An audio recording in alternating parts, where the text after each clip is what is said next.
ভারতের পশ্চিমবঙ্গ রাজ্যের রাজধানী কলকাতায় আরজি কর হাসপাতালে এক নারী চিকিৎসককে ধর্ষণ ও হত্যার ঘটনায় উত্তাল হয়ে আছে রাজ্যের পরিস্থিতি। মুখ্যমন্ত্রী মমতা বন্দ্যোপাধ্যায়ের পদত্যাগের দাবিতে বিক্ষুব্ধ শিক্ষার্থী ও বিরোধী দলগুলোর মঙ্গলবারের কর্মসূচি ঘিরে টানটান উত্তেজনা বিরাজ করছে। যদিও নবান্ন অভিযানের কোনো অনুমতি দেয়নি রাজ্য পুলিশ, আর কর্মসূচি প্রত্যাহারের কোনো ঘোষণাও দেয়নি আয়োজকরা। এ অবস্থায় নবান্ন ঘেরাও কর্মসূচি ঘিরে কলকাতায় কী হতে চলছে তা নিয়ে এক ধরনের আতঙ্ক ছড়িয়ে পড়েছে রাজ্য জুড়ে।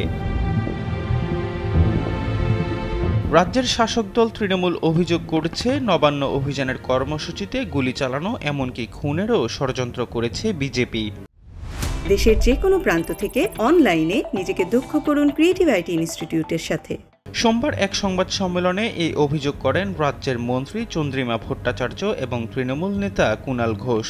বক্তব্যের সমর্থনে এ সময় দুটি গোপন ভিডিও প্রকাশ করেন কুণাল, যেখানে মঙ্গলবারের কর্মসূচিতে লাশ ফেলার কথা বলা হয়, এমন খবর দিয়েছে আনন্দবাজার অনলাইন। আরজি করের ঘটনার প্রতিবাদে মঙ্গলবার নবান্নে যাওয়ার ডাক দিয়েছিল পশ্চিমবঙ্গ ছাত্র সমাজ এবং সংগ্রামী যৌথ মঞ্চ।